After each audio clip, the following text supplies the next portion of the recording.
guys, so dito naman tayo ngayon guys kasi pupunta natin yung nitagan din guys, no? Umaga na dito guys.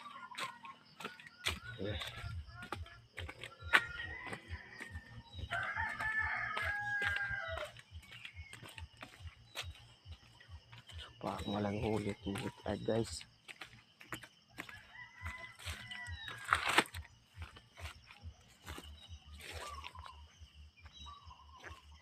Walang ang huli guys.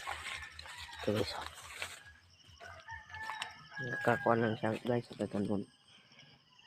Yun guys, oh. Gano'n lang siya guys. Nasangit ata ito. Sayang yung huli sana guys, no? So ayusin natin yun guys. Ayusin natin yan guys. So update ko kayo pag nahuli na ako guys, no? So sige, bye guys, bye bye. Subscribe na rin guys and share, likes. Salamat.